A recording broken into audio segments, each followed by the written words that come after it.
Good morning, everybody. We'll give it just a minute or two for the attendees to come in.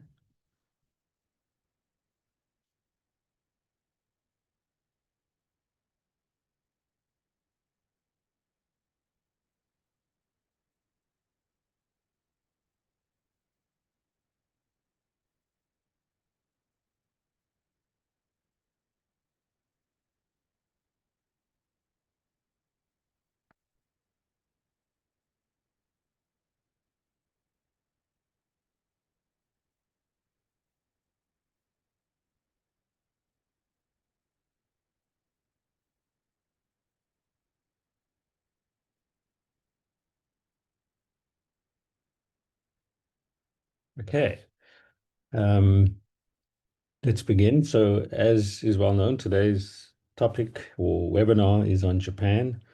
I think a fascinating story, at least economic story, with respect to how it's possible to build a dynamic economy, but then over a multi-decade period actually struggle to maintain that pace of growth. I mean, that's the two-line summary of the slide deck in front of you.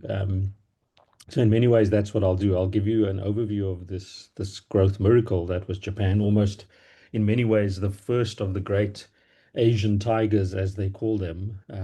Everyone often talks about Taiwan and South Korea and so on, but the original tiger, as it were, was Japan, and we'll talk through that growth miracle, but then move on to how things fell apart, actually. First, as I say, quickly and then very slowly. And then I'll move on to just a very brief overview of Japan's current economic state, and then, if there's time, give you some sense of if you had to take an index fund view, what would your returns have looked like across the Japan versus emerging market comparisons. Okay, so let's um, start out with Japan's incredible story of growth from the end of the Second World War. There's this rather macabre quote from Milton Friedman, who in trying to reflect on Japan said the best way to grow rapidly for a country or an economy is to actually have it bombarded, and in many ways.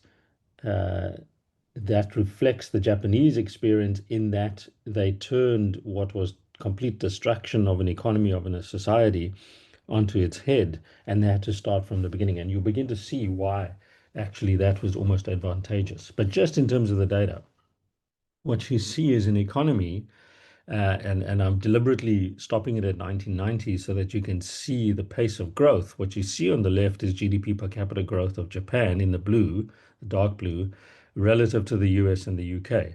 Couple of things, right?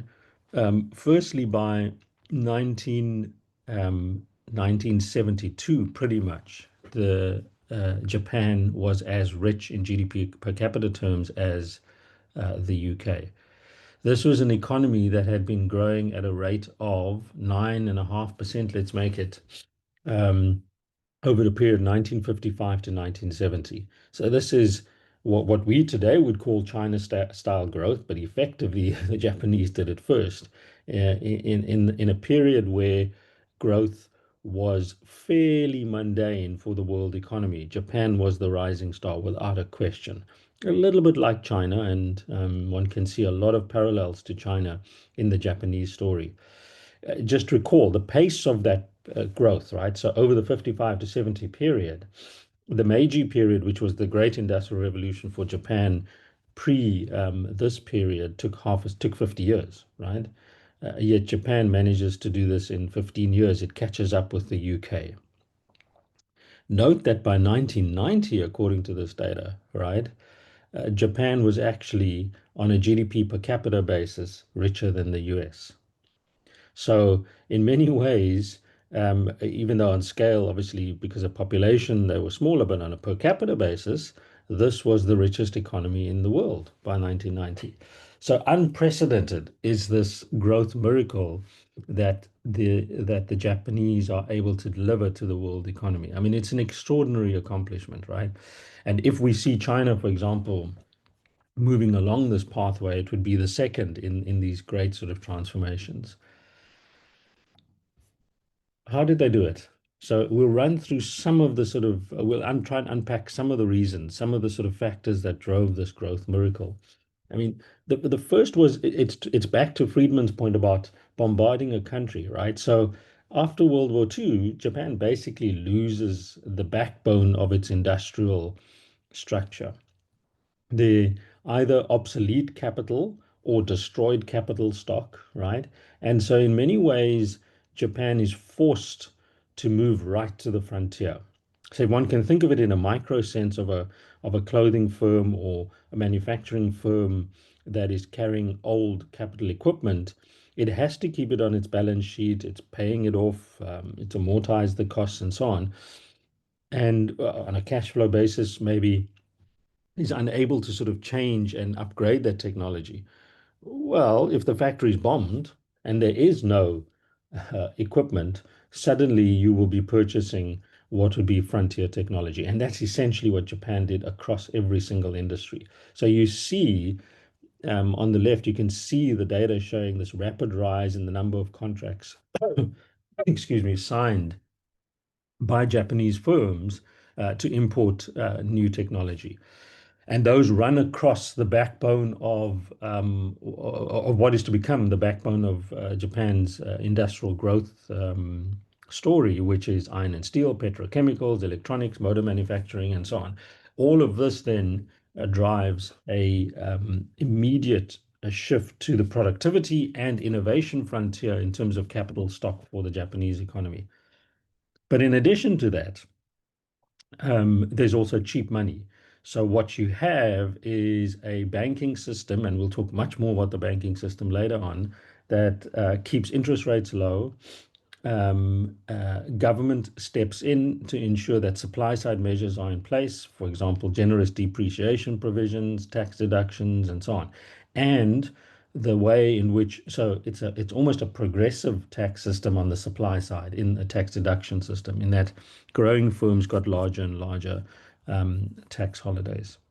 So that together with a particular Japanese approach that some of you may remember was sort of referred to as the ability to fine tune, refine, and reproduce original technologies at a much better price point and quality. So effectively, it's a purchase, copy, or imitate approach in terms of technology adoption. The sort of economic term is technology spillovers, and the Japanese became experts at exploiting the advantages of technology spillovers. The simple way to think about that is we don't have a South African firm that can make iPhones or a component of the iPhone. Well, if we got a Chinese firm to locate in South Africa, they could teach us the technology, the skills, the production process to make that input into an iPhone. That's a technology spillover. The Japanese did it in this period at scale and did it expertly in such a way that it becomes very, very widely used across all industries. They also, though, because of the slight value add to these technology spillovers that they provide locally. Sorry, let me just switch off my camera, which actually may make it easier. All right, there we go. Just for bandwidth. They are also able to, because of the value add to technology spillovers that the Japanese themselves provide, and if this sounds like China, it is like China. They institute a series of local knowledge patents, and you can see that in the growth of and usually they measured by scientific papers written by scientists in key areas. And you see this with China, with Japan, it was the same, a massive growth in scientific papers and patents written by Japanese authors.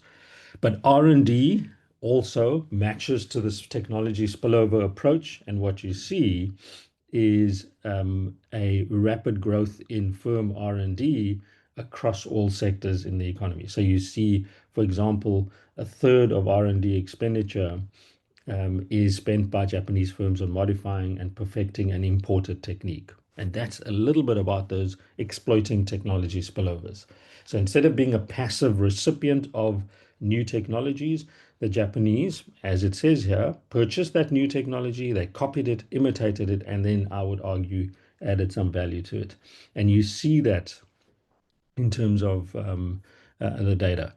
This is also a period, the blue line shows us on the left, when these same companies, despite investing in R&D and in capital stock, are also growing rapidly and growing with high levels of liquidity. So cash flow and free cash flow in particular, which a lot of investors love for companies, grows rapidly. So you've got this unusual sort of instead of heavy investments and waiting for returns later, you've got firms that are growing both R&D investments, but at the same time reporting rising free cash flow. But that's not enough in terms of purchasing equipment, if you like. You also need the equipment to be highly productive, and you see that. You see labor productivity, and the data on the left makes it very clear from the 50s onwards, as well as multi-factor productivity growing rapidly across all sectors in Japan.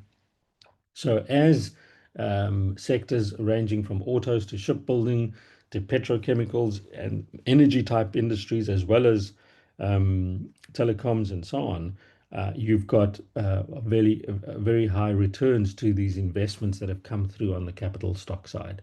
And in essence, that's also part of a Japan national project that's designed to close the technology gap between advanced countries and Japan. In terms of the financing, we spoke about banks and low interest rates and so on. But these sort of large capital investments are, of course, cash hungry, and they're loan hungry, if you like. Um, but what Japan also had was a very high rate of personal savings, right? So what you see, for example, over the periods 1960 to about 1970, and it's still essentially true, Japan's very high rates of personal savings, 18.3% as a share of disposable income over this period, compared to 12 and 7% for Germany and the US. So you're able to deploy very high levels of domestic savings into productive capital investments that result in growing companies. So it's almost, close to perfection in terms of capital markets, in terms of capital spending, and in terms of the cost of capital. You also, though, post-war had large increases in labor supply. So individuals who didn't have work, had not worked before, and you were able to exploit wages rising slower than productivity increases. So we're getting back to work post-war as a Japanese society, infused with the nationalism of being Japanese and rebuilding the society. Productivity levels go up dramatically. Educational levels increase to a level to rates that are much, much higher than the US and Germany. So you see that very clearly in those golden years in the 60s and the 70s, where average education in Japan went up to 12.1 years, and you compare that to most industrialized countries where it was lower, except I think the US for our data. If you look at enrollments, even in the schooling system, if you look at the bottom bar on the left, bar graph on the left, you see that Japan was higher than every single other advanced country except the US. So massive school enrollment, quality of schooling, higher levels of education, emphasis that inevitably produces higher quality labor, which is also more productive. But in addition, you are able to exploit the cost of this higher quality of labor by effectively having the boon, if you like, of a post-war labor force that's willing to work much harder while wages trail. So essentially, you've got the magic formula of productivity leading wage increases, which is very unusual in most economies, actually. But trade also helped Japan. So you've got a period of low tariffs in the sort of 60s and 70s, a globalizing economy, a sort of the bringing down of the de-escalation of tariffs and the idea that free trade, low tariffs, that mantra sort of was the anchor for the world economy post the US moving off the gold standard and currencies becoming freely traded and so on. So infused with this idea that free trade is going to deliver global growth, Japan exploits that. And so you see on the graph on the left is very, very clear. Japan's exports of goods and services, as a percentage of GDP, was higher than any other country in the world, including China, of course, and the US. And that this is again data from the 70s right through to the 80s. So strong export orientation means that you don't only see your products as domestic market products, and all of you have grown up at least at my age, during the sort of Walkman years and so on, we do remember and we do know the brands that are global that were built in this period, and of course some of those still exist today. Um, so the idea is let's see the global market as our frontier, as it were, and we build not just highly productive, low-cost domestic companies, but global companies as well. Crucial, probably the second order comment that's not often appreciated is the Japanese, even in this period, right through to the 70s and arguably even the 80s, did pivot products. So they moved up the value chain, yes, right?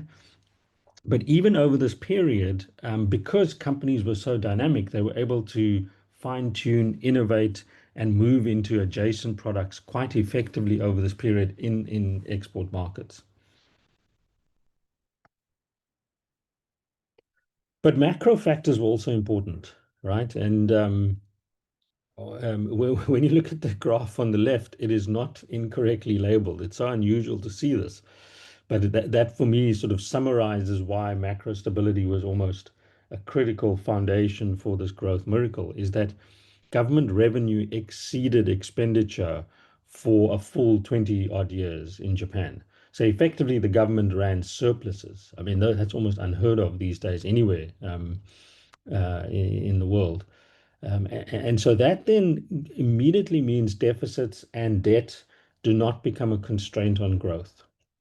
Japan does not issue any government bonds in the post-war period. Its first government bond issue was in 1965.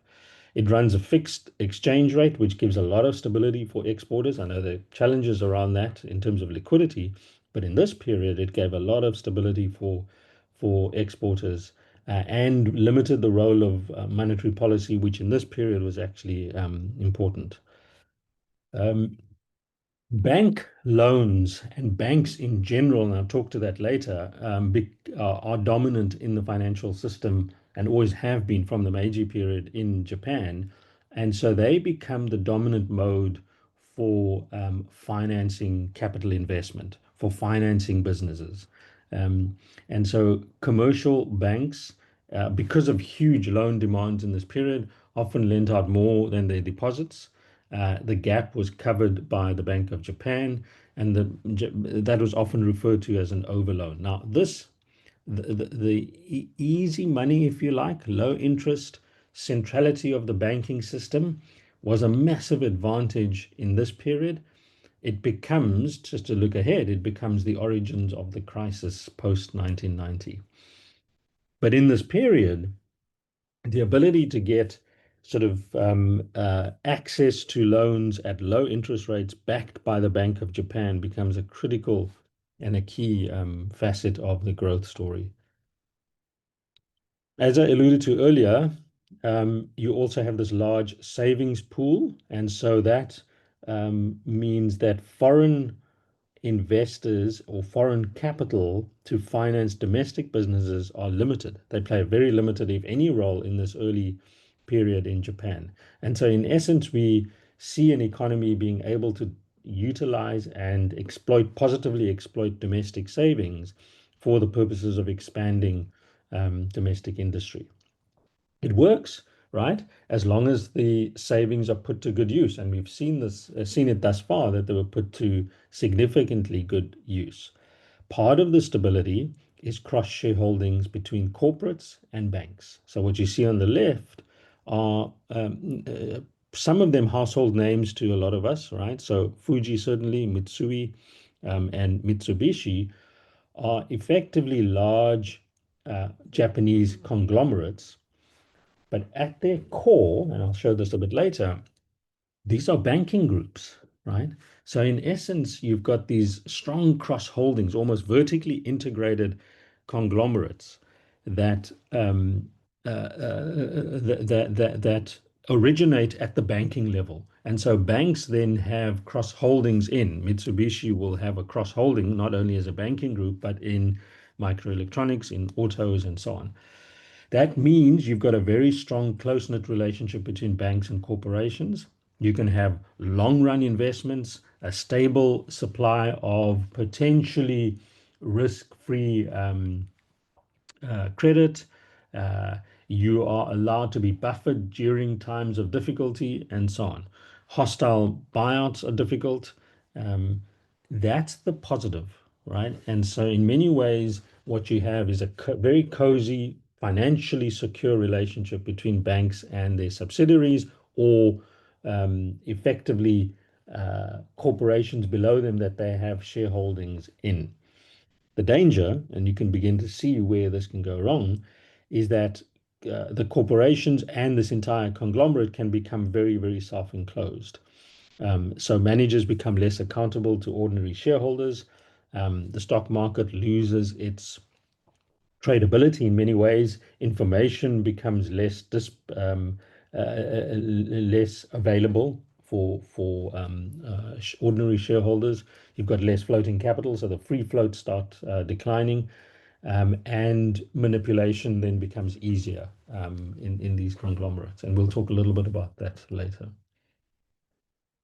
But for me, one of the unique aspects, so a lot of what we've seen here are sort of Econ 101 aspects of how to build an economy and how to generate growth, which is investment, capital stock, innovation, R&D, and make sure cost of capital is low and so on. But the unique Japanese aspect are these notions of, and there are a few of them, but the key ones at the industrial factory production process, even in services, are those called monozukuri and kaizen. And these are very unique Japanese processes, belief systems almost, and a way of life, really, around whether it was making things or perfecting things. So let's just take monozukuri, which literally means to make something, right? Um, and just to keep in mind, this was applied clearly to whether it's, as you can see on the left, making a car, and you have a particular monozukuri process. But this is something that is deep in Japanese culture, right? The idea that you place value on Japanese craftsmen, you place value on anything that is made, whether it's a bonsai tree or whether it's automobile. And so when you apply yourself to making something, the Japanese view is there must be pride, there must be skill, and there must be dedication. And of course, from that flows things such as perfection, customer satisfaction. And so if you start pivoting the maintenance of a bonsai tree every day to making a car, that those principles of pride, skill, dedication, perfection, zero defects, zero waste, and so on. All of it can be applied to other processes, to other production processes in an economy. And you see this throughout the Japanese enterprises in this period and still today, right? It's sort of part of the DNA of Japanese firms, even when they go abroad. And just to be clear, this attitude or this notion goes right back to in history, in the sort of Japanese Meiji and Edo eras, and even before that.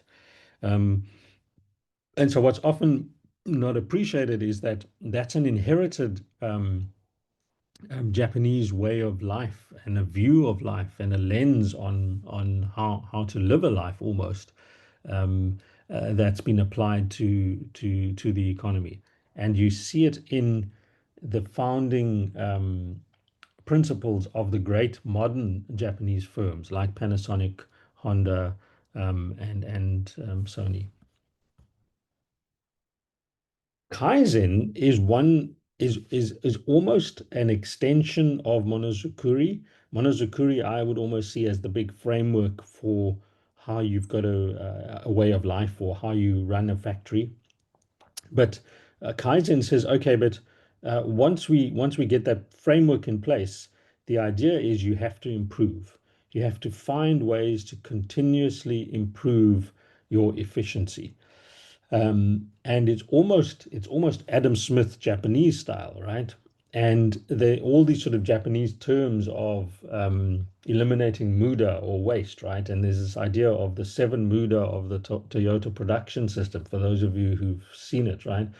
And Kaizen starts at the smallest and can escalate right up to the largest. So Kaizen can involve keeping factory floors and toilets clean, removing unnecessary tools and materials, right through to ensuring that there's zero cybercrime in a particular division.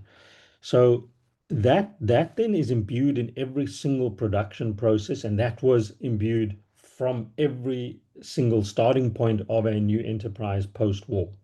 There are things such as the five S's, which is sort, straighten, shine, systematize, and standardize. Those are imbued in every single manufacturing process across every single Japanese firm. And you've seen how Kaizen is actually applied by the Japanese, even in firms outside of Japan that are not even sometimes Japanese owned, when Japanese management consultants are asked to advise companies. So for me, Monozukuri, Kaizen are almost the micro details that keep the Japanese engines, firms running over this period. There is so it's sort of half empty. The glass is either half empty or half full. So in the sort of high growth period when Japan becomes the richest economy in the world by 1990, these conglomerates, these constituent companies, the Mitsui, Mitsubishi, Yasuda, and Sumitomo groups are actually, as I said earlier, the pillars of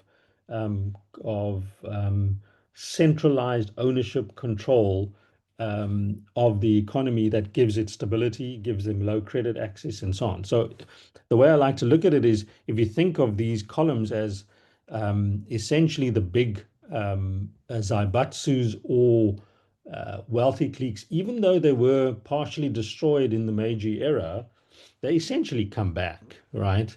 With some additions like the new innovators, which I'll talk to later, like the Sonys and the Panasonics, but they're still here. And if you look at the bottom row, you will see companies that you know. So if you think of Toyota, it's not a self-standing company. Toyota and Toshiba are part of a conglomerate, namely the Mitsui Group, that at its core is a bank. Mitsubishi, the car, is part of the Mitsubishi Group.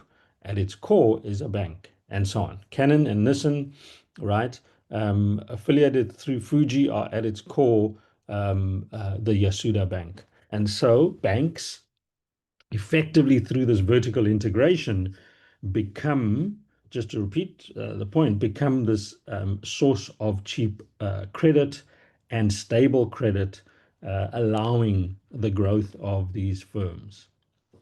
As I said, that's the half full view. We'll see how this gets you into trouble later on. But it wasn't only a continuation of the Zaibatsu and these banking conglomerates that sort of engender this dynamism in Japan. it's also the the innovative spirit in this period that you do see. So you do have the unusual supply or an increase in the supply of entrepreneurs in this period. Very unusual for Japan. And so Honda Soichiro, Matsushita Konosuke from Panasonic, and then the twin founders Masaru and Akio of Sony are the most well known. And the Honda Soichiro quote is one that's often brought to bear, where you see his emphasis on Monozukuri and other aspects of Japanese production. I'll just read his quote. He says, "Everyone dreams and hopes for success. I believe success comes only 1% of the time, supported by the 99% of failures. The final success is attained by challenging the new world with pioneering spirit and after repeated use of failures, reflection, and courage." So that's a little bit in the Monozukuri and the Kaizen spirit, which is you just rinse and repeat until you get it right. Um, you needed the pioneers, you needed the entrepreneurs, and you can see on the left a sort of timeline of the rise of these corporate giants in this period. I mean, to be clear, you didn't have a Toyota, but you needed the banking group to build it. But there are others that do not come out of the banking groups, like the Hondas and so on, and Panasonic, that were um, driven by pure inventors and engineer inventors. And one of the questions, I don't deal with it here, is whether Japan, it's almost an existential question for Japan that explains the growth, moderation, and decline you've seen. One of the questions is whether Japan's lost this innovative spirit. Have they lost that sort of dynamism of the 60s, 70s, and 80s? Um, and just to keep in mind that in an environment where you've got low cost of capital, where you've got cheap money, where you've got an high growth economy, globalizing world economy, innovators and pioneers and inventors will thrive, and that's what happened in this period. But then, as we all know, things can and things indeed did fall apart. And so what we will try and do is explain why and how. But let's just get a better sense of um, uh, how badly and over what longer period things fell apart. I mean, I love this graphic because in many ways it just it and we often see this in investments that we make. In fact, even when when we're trying to sell investments and shares and stocks to individuals or convince ourselves that we should buy a stock or a share, is the time period matters. So I deliberately only showed you in the first graphic, right up front, slide 2, I think it was, or slide 3, the period up to 1990. So if you were living in this period on the red line, you would say, my word, the linear bias we have is that this would happen. So in other words, Japan was going to be the next great economy to run the world economy or to be the anchor for the world economy. We would never have foreseen this, right? And I think the time period that you take for any, that was my point, right? For any stock, for any traded ETF or any company, the time period matters, right? You can show the picture you want to tell. You can show the story you want to tell with the time period of the picture. And so if I take the full period, you see what happens. There is this short sort of stint in the 1990s when Japan races ahead of the US economy, but then things do fall apart dramatically to such an extent that the US GDP per capita races ahead of everyone in the world economy. But at this stage, what we have is a Japanese economy now that's poorer than the UK. Remembering that it passed the UK in the 70s already, and it's fallen so dramatically that today, in relative terms, it's actually poorer off than the UK. Just to be very clear, I've done recently some work on Europe as well. That region has also lost its way, as has the UK. But just to be very clear, these are still the most sophisticated economies on the planet, including Japan, right? They're still a huge player. So in scale terms, in presence, in absolute levels of GDP, in levels of advancement, if you like, it is far, far ahead of most of the world, and it's one of the three, four, five richest economies in the world. The origin of the crisis, the immediate origin, there's always two things I say. It's either the stock markets or the housing market. And in Japan, it was both, right? And so the first was a very clear asset price bubble.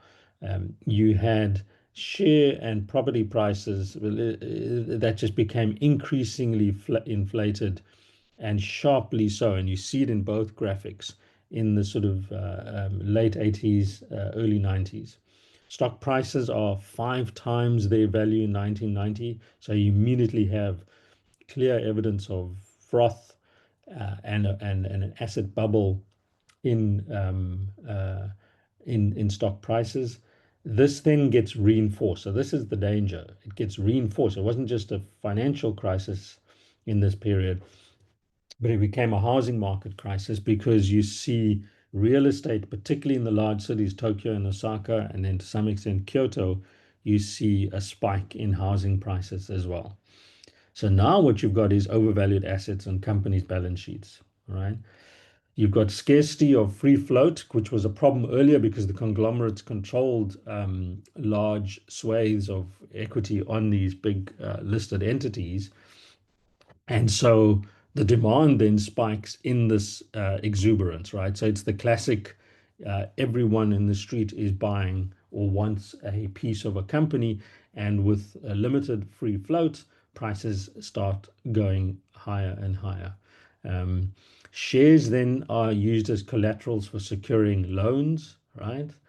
And we'll come back to why banks did this, but generous loans from banks are then given to poor quality investments. So you suddenly have a turnaround where I could, for argument's sake, put up my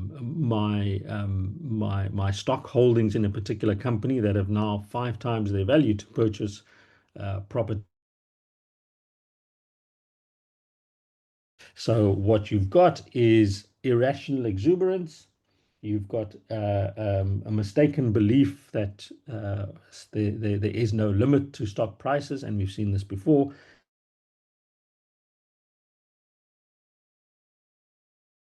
But it's a bubble that actually results eventually in this 2, 3 decade decline in growth.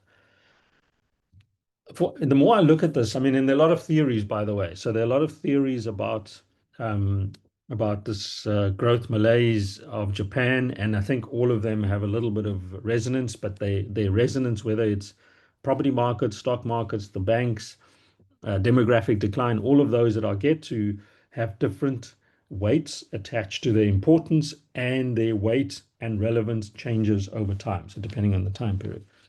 But I think um, the banks are almost central to the story. I think if you had to pick one factor, it is the structure of banks, the structure of ownership, and how banks very quickly got into trouble in this period and effectively prolong the crisis. So what starts out as a bubble, which we've seen in the Great Financial Crisis and elsewhere, and you can recover from those. You saw it in the East Asian financial crisis as well.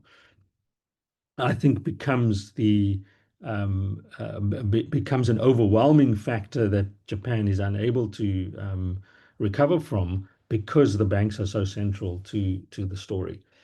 So you've got the sharp value after the crisis in stocks and property assets, right?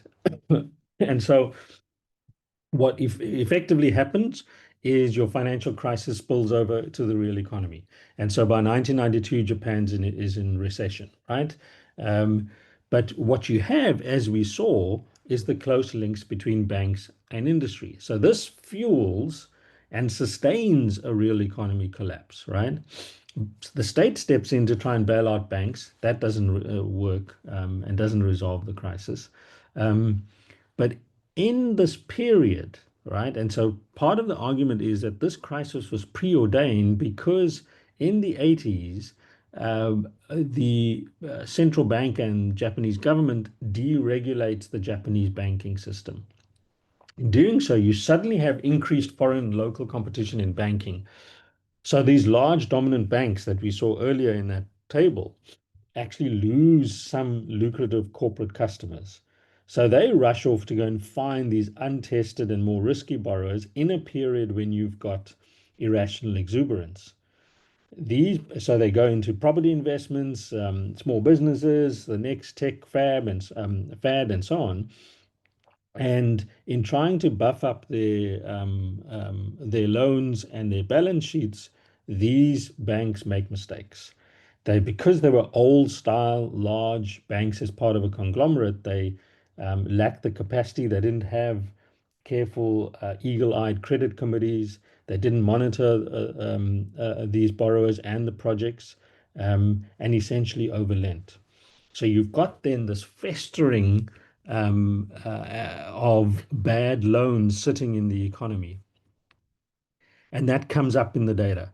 So in the mid 90s, what starts as a global financial crisis that the banking system should have been able to quickly stabilize actually morphs into a much bigger mounting bad debt problem, right? And this is in the mid 90s now.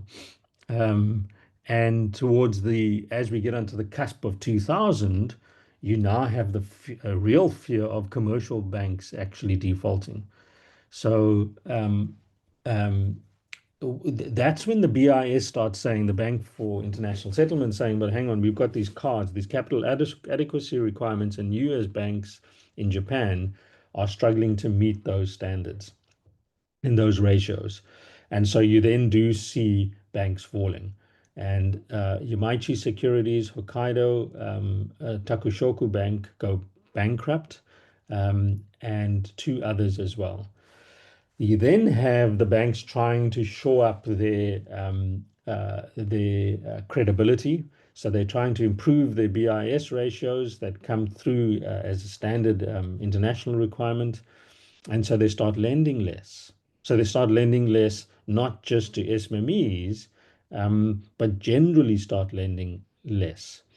You then have this vicious cycle, though, right? Of yes, so if I start lending less to risky assets, risky ventures, that's fine. But in essence, I don't know how to differentiate between risky and non-risky investments, and then I've got a problem.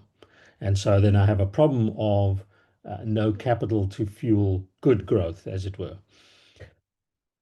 Japanese banks, meanwhile, in the global market, are considered now untrustworthy, right?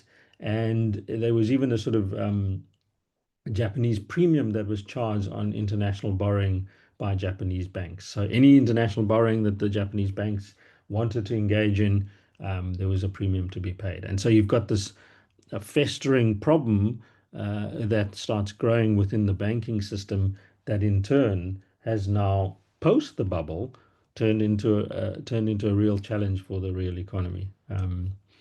So what does the government do? They prepared, and you can see it on the left, right? So if you look at these non-performing loans ratios, much, much higher as a share of GDP in 1999 in Japan relative to the US.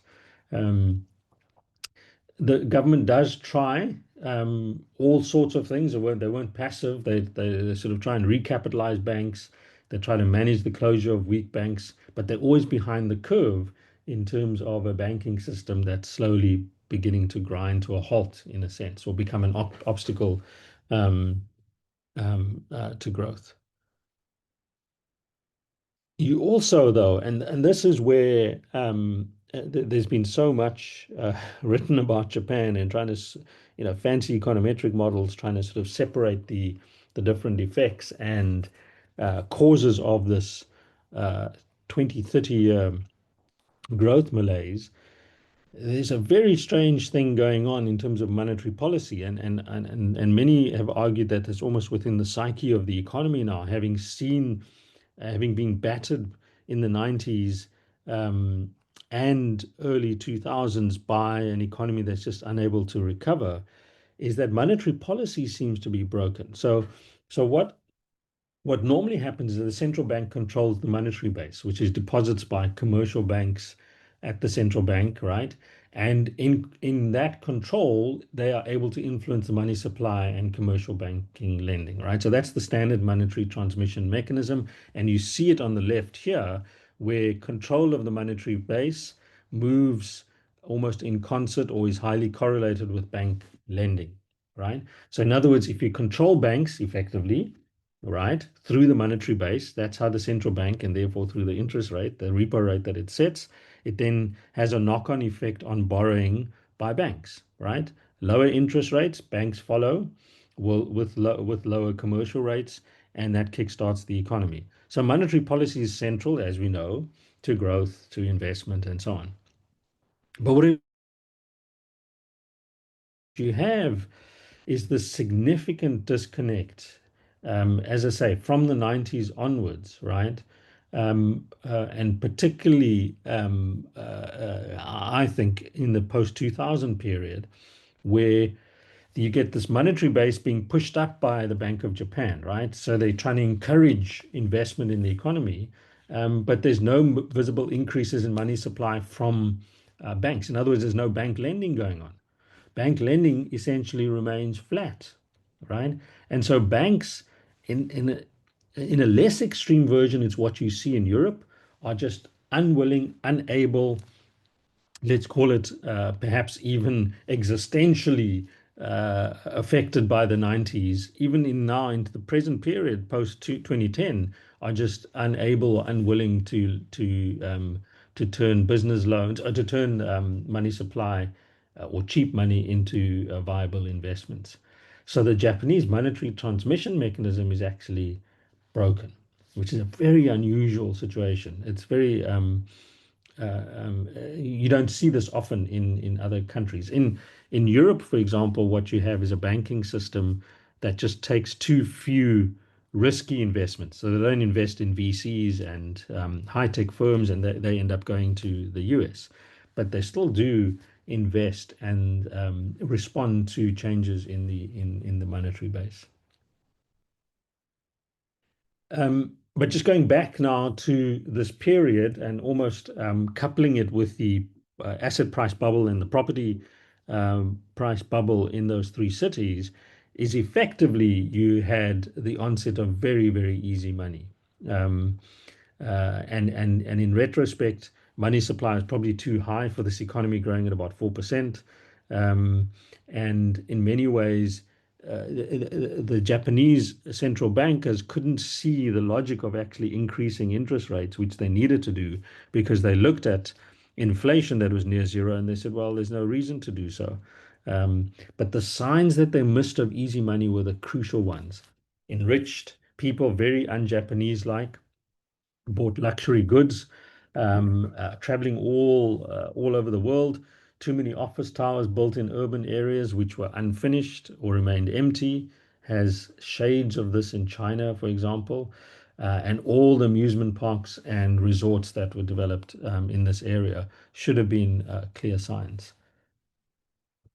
So the Japanese authorities turn to Keynes, right? So they look at this and they say, well, we've got to invest on the fiscal side, but and this is where the other factors kick in, is that parallel to trying a fiscal resolution to the debt to the growth problem, uh, which they do irresponsibly. So some of the argument has been, does Japan really need three giant bridges to span the inland sea? A lot of the fiscal spending was driven by local politics and lobbyists, right? So a lot of what in the literature is called white elephants. So the most common example is you use a World Bank loan, because it happens in developing countries. You use a World Bank loan to build a statue for the leader, or you will use a World Bank loan to build a stadium, which is not a productive investment. And the argument has been, so less clear here, but highways, bridges, airports, and even the Shinkansen, any of you have been to Japan, the fast trains are viewed as unproductive investments, actually. Um, but but parallel to that, so you've got this unproductive investment that crowds out private sector investment, reduces growth. Again, what we see a little bit of in South Africa. But parallel to that, you've got an aging population, which I'll show in the next slide. But an aging population means a rise in social security payments.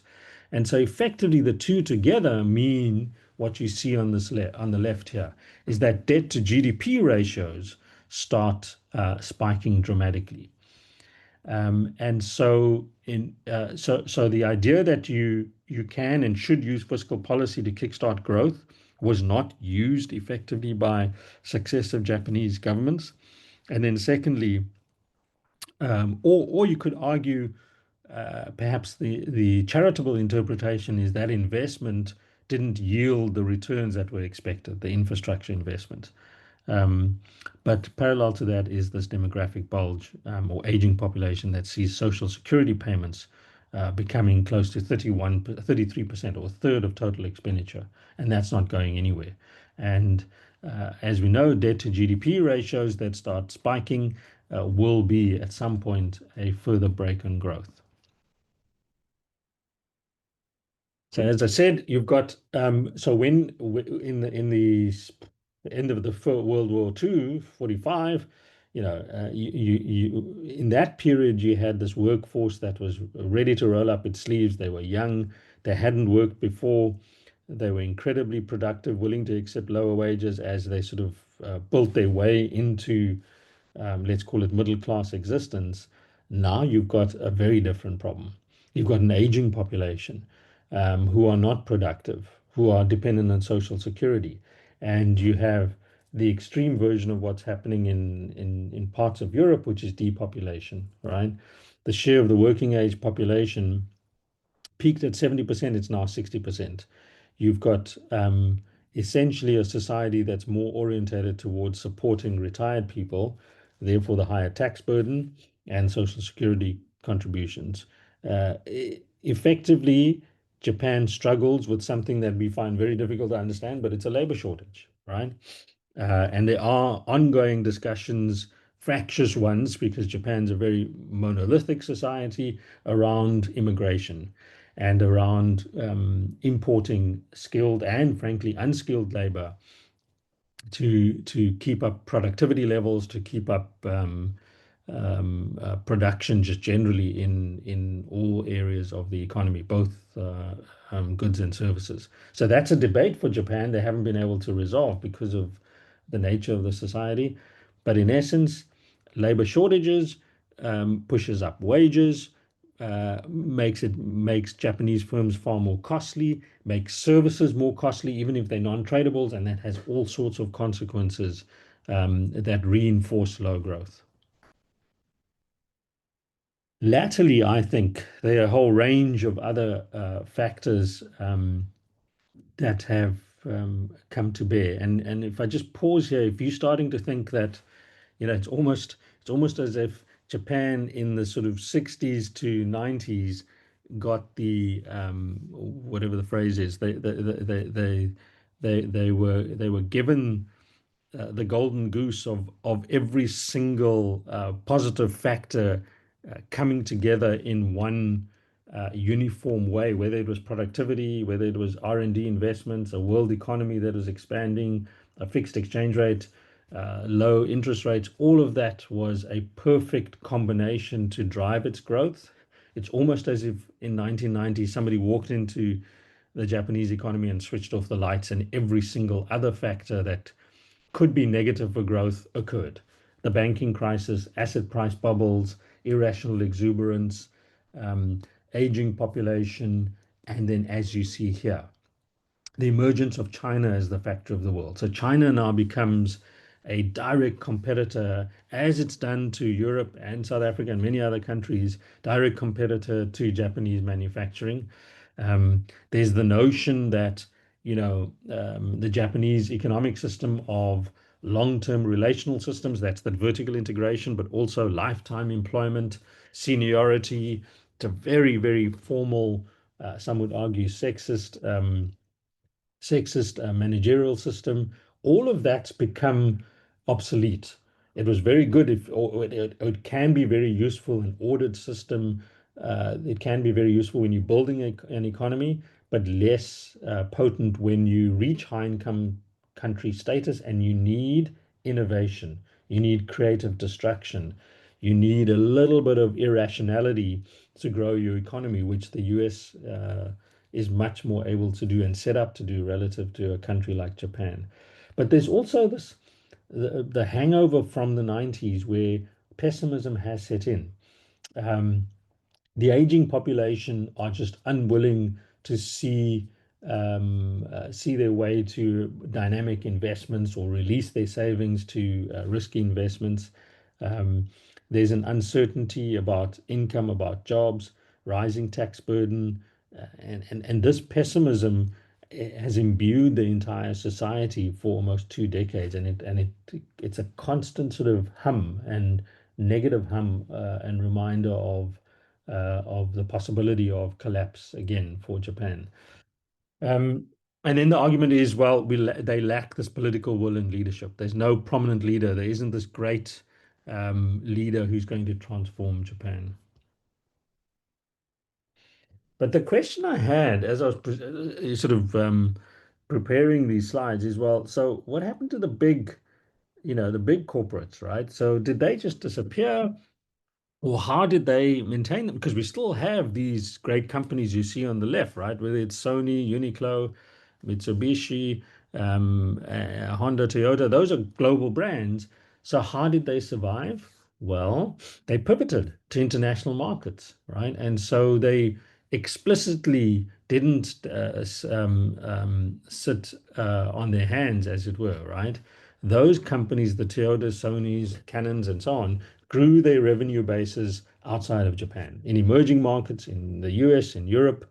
As you know, even on the auto side, they set up real investments outside of Japan, right? So they have physical presence in those countries.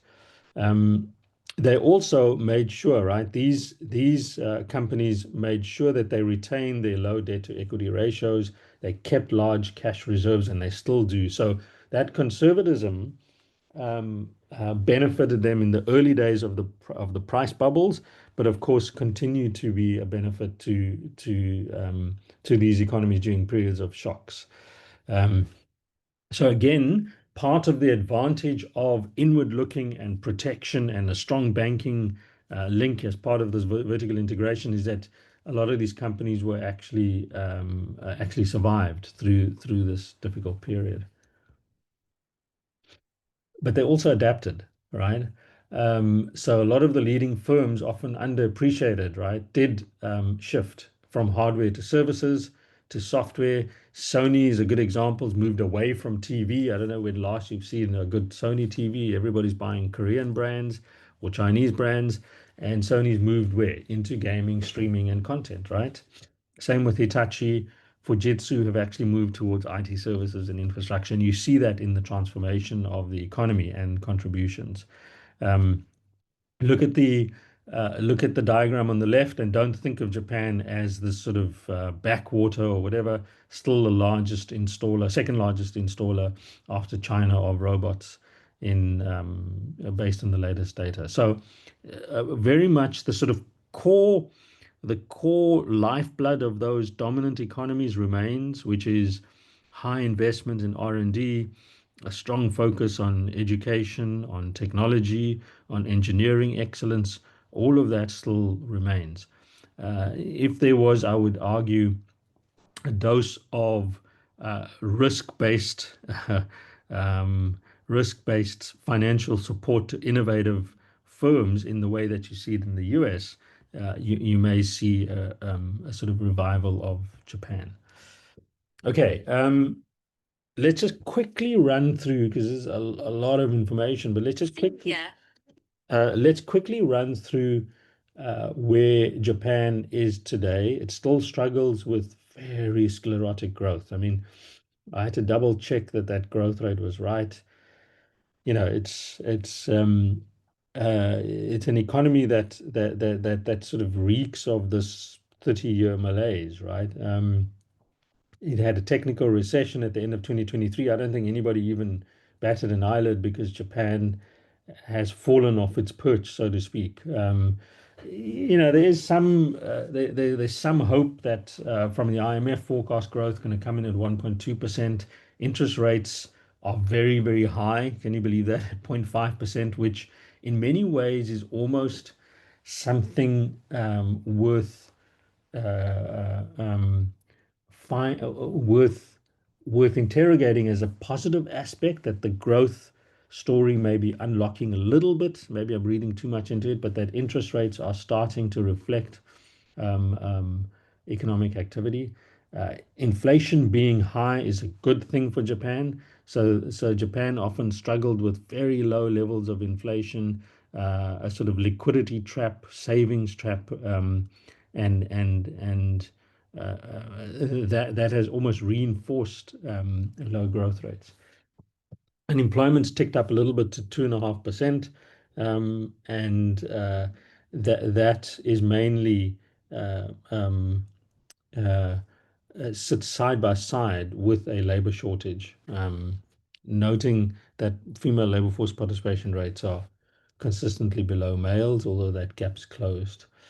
So gross fixed capital formation, Japan's obviously still a major player, and so it's still high, right? It's 25% of GDP. I think we'd love that figure for ourselves, and that sort of that again, that ethos in those firms remains in Japan. FDI into Japan has been rising, and again, those are based on those core sort of investment theses that these companies can offer. And so you've got the government of Japan on a drive to encourage foreign direct investment. And so there are examples of sort of constant FDI initiatives by the Japanese to promote Japan through diplomatic ties with foreign businesses and so on. And I think that just um, continues over the years. The sectoral structure of Japan has changed. So it's now predominantly a services based economy, which is very reflective of structural transformation. So it's now a high income country. Um, 73% of the workforce are also in services, and that's financial services, wholesale and retail, the usual sort of real estate and so on. And I think it picks up on that pivot of even the large conglomerates, the Sonys moving away from pure production towards services. I should add, a lot of the manufacturing um, parts of the production process would be outsourced as well. And so a lot of the services component, which is the innovation and the retailing at the back end, if you like, or at the front end, um, would be Japanese specific, and the rest would be outsourced.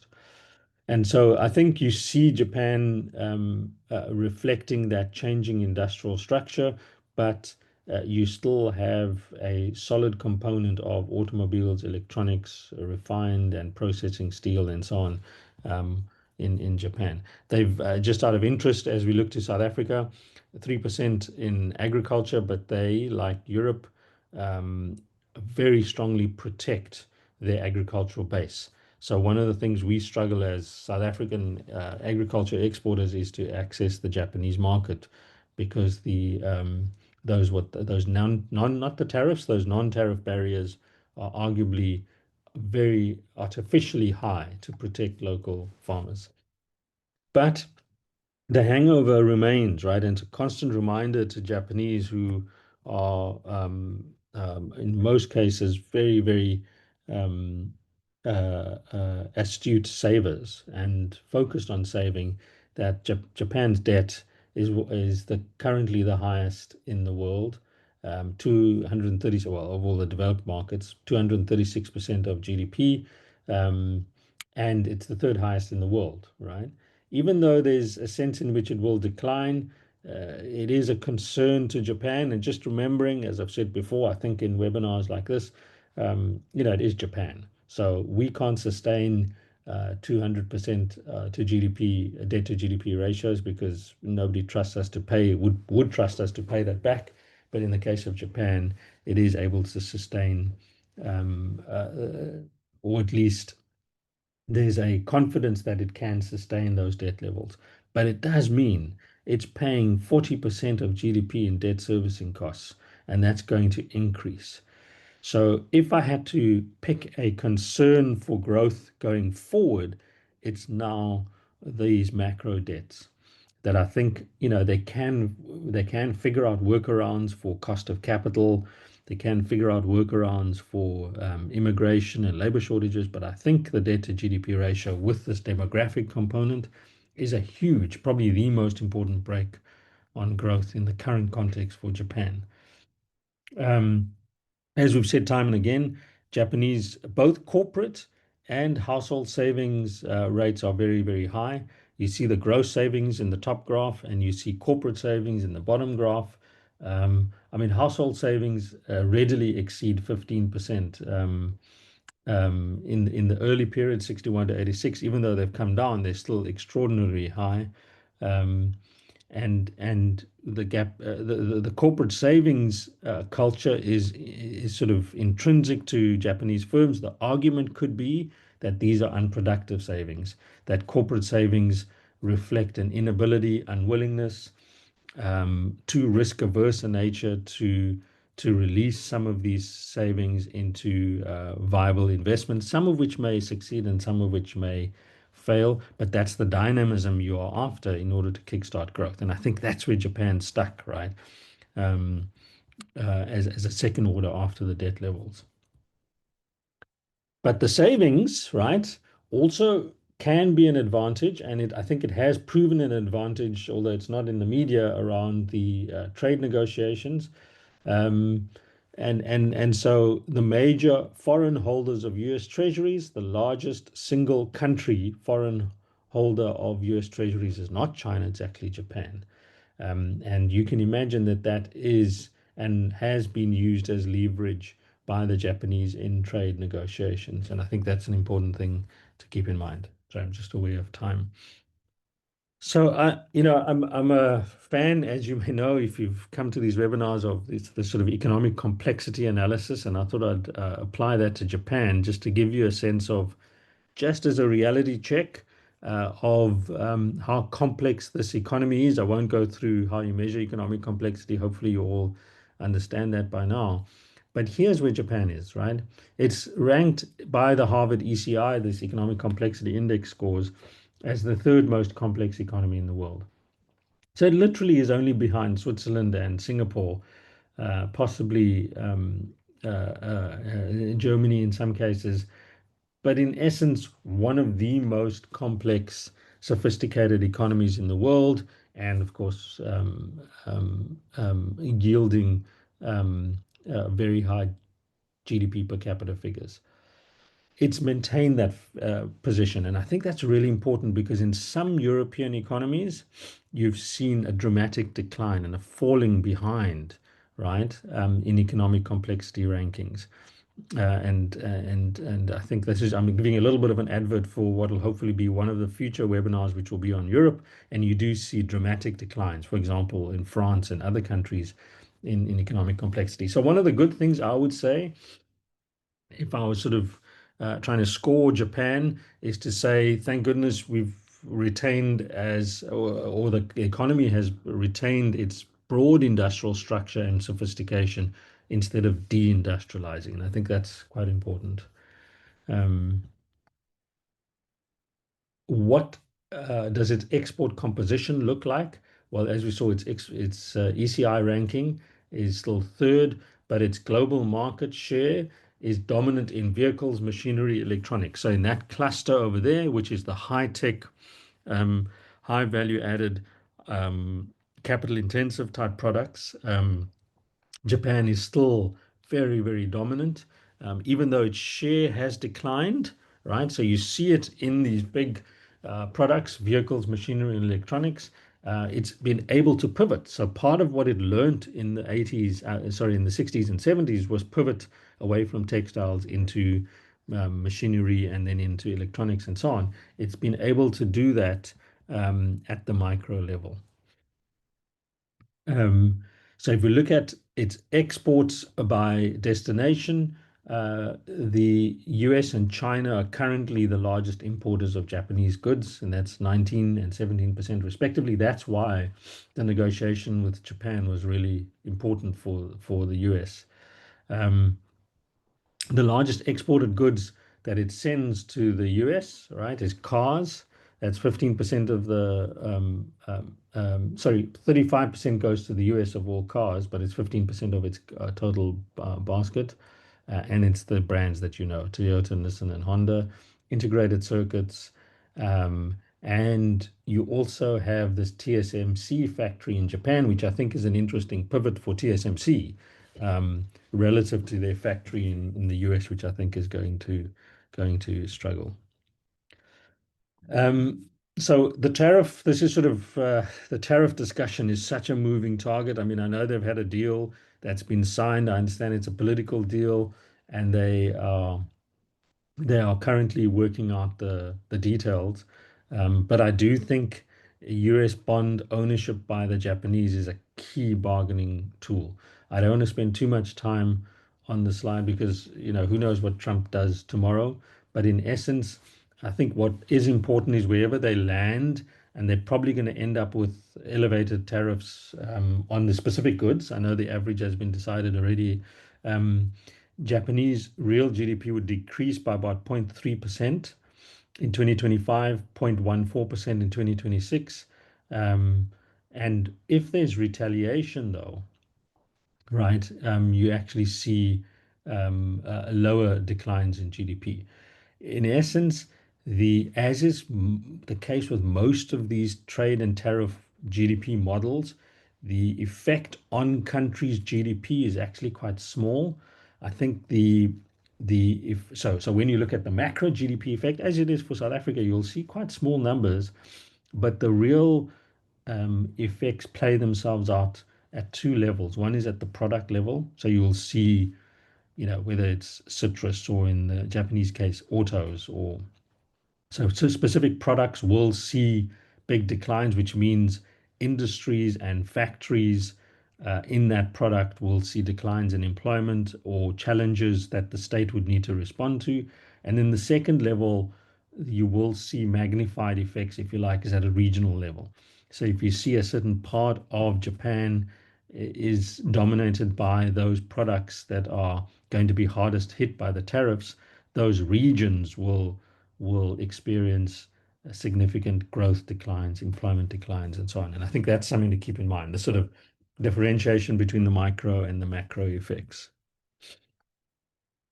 So I think, I still think that, if you look at the basic industrial structure of an economy, that still sort of retains relevance. Um, we can talk later. I'll talk a little bit later at the end about Japan as a sort of investment thesis. But in terms of an economic thesis, well, it's still home, right, to some of the highest top quality tech that we use today.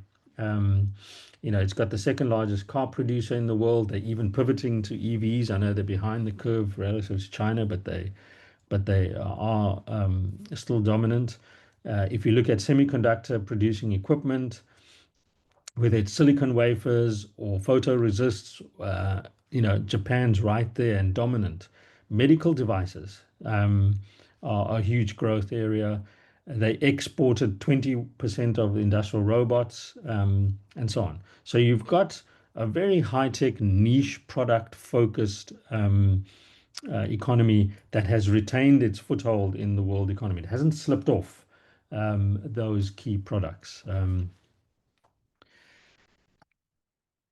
If you look at so often say, you can, the best, often those of you who are photographers will say that the best equipment or the best lenses and so on, I'm not a photographer, are made in Japan. And you'll see that across a range of whether it's high-tech optics and imaging equipment, semiconductors, even railways. If you look at current developments around the Shinkansen, Japan's way ahead of many economies and increasingly a direct competitor, the only direct competitor to China. Carbon fibers is another example.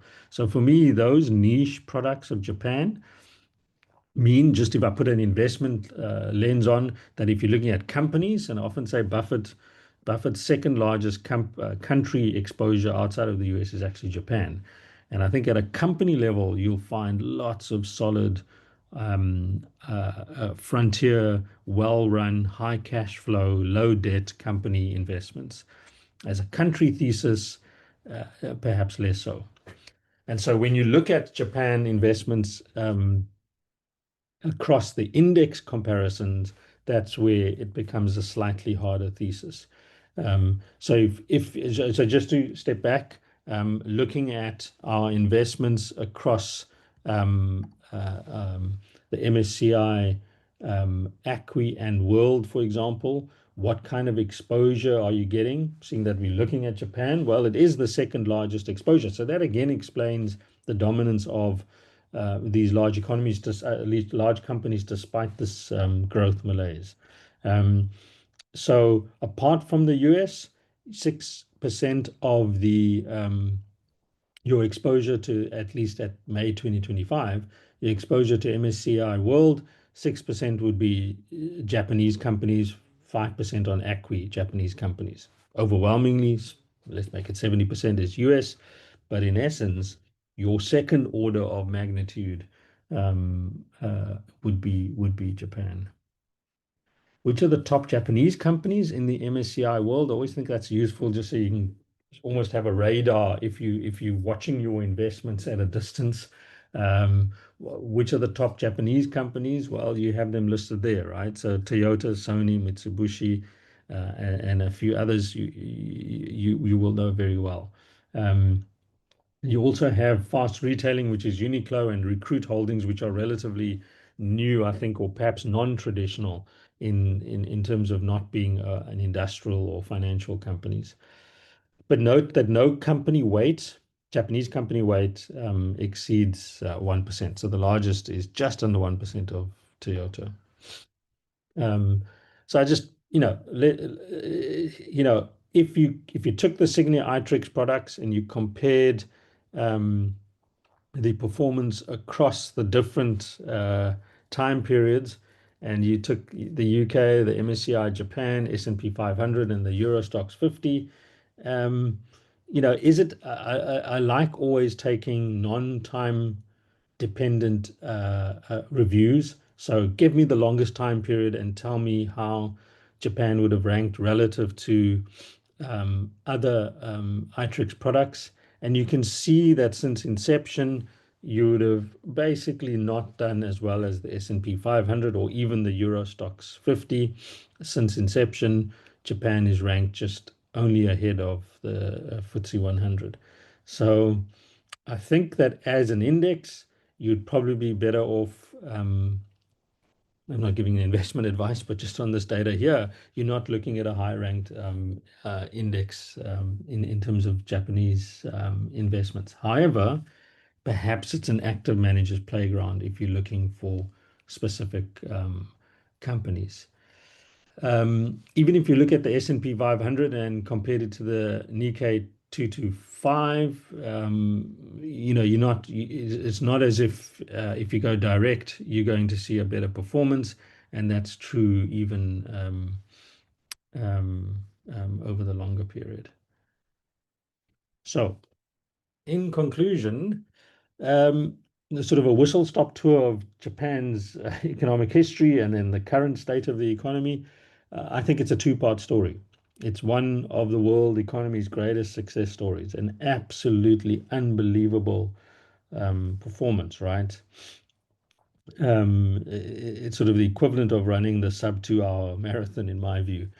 Japan's transition, right? Everything goes right, and they do everything correctly, and they move within 2.5 decades from being agriculture dominant to a high income country that's richer than the US at one stage. Even China's struggling, right? And so there are a lot of lessons, actually, just as an aside for China here. But growth stalls. And so part two of the story is crisis, as it happens quickly, I said, and then slowly as growth has stalled. And then you've got all sorts of other challenges, right, that come in. I think post the banking crisis, everything from debt to GDP ratios, negative interest rates, the rise of China, and the demographic aging population problem. But I think what the first part does, so all is not lost in a way, and all is not wasted, is that this rapid transition in part one and this growth miracle gives you a highly complex advanced economy that has global leading corporations that have survived these lost decades. I think the challenge for Japan going forward is obvious, right? How do we retain the excellence we have, keep China away from the door, so to speak, if I was Japanese, and then look at instruments of leverage, whether it's in credit, whether it's in debt, whether it's in risk, whether it's in demography, labor shortages. Can we leverage those instruments to actually ignite growth? And I think that's the huge challenge for Japan going forward. All right. Thank you very much for that. I hope it was of some use. Let's run through some of the questions. So the first is, so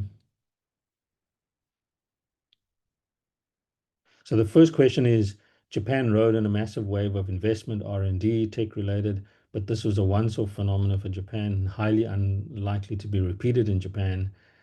Does this mean that China and India are the only two places where a similar wave can occur, or is the AI wave in the US the biggest wave of all?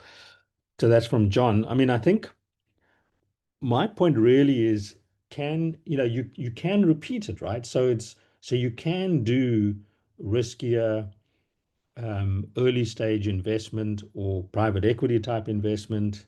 Um, Japan, though, needs to fix its financial system. I think that's you do have massive private equity investments in the US because they set up to do so. And I think China, arguably, as well. Europe and Japan look similar because they have these old style risk averse banks. And I think Japan um, can switch to a US model if it's able to change the orientation of the banking system. So Chris Gilmore, hi Chris, has got two questions, three. So let's run to the first.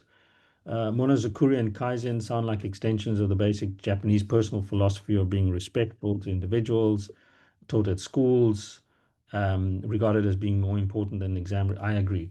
So I think, Monozukuri and Kaizen, and I'm not experts on these at all, are intrinsic. So intrinsic in the nature of the society. And the idea is, if you are sweeping the floor, you must do the job well.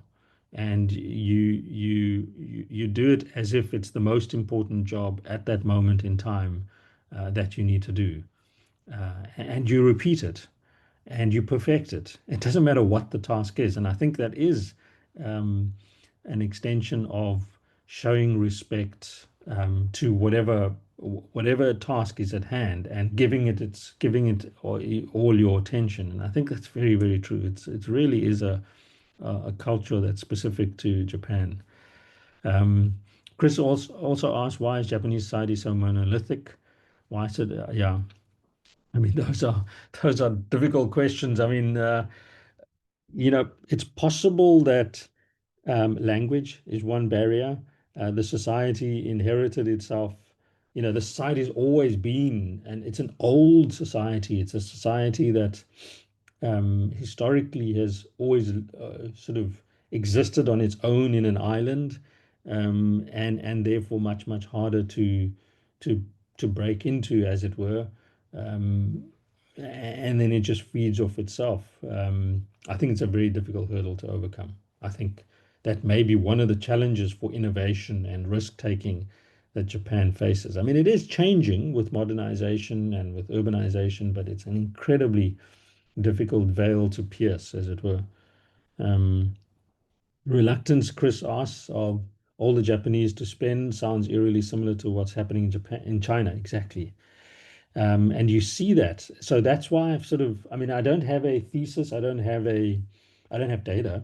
I just, comparing Japan and China, but Japanese society and Chinese society have elements that are, as you say, there's a lot of the challenge around growth that China's facing now as you kickstart and move away from building a manufacturing base, you move up the value chain, you need people to spend more, you need a little bit of debt, you need more innovation, and you wonder if Chinese society, which is similar to Japanese society, is set up to deliver that second phase of growth.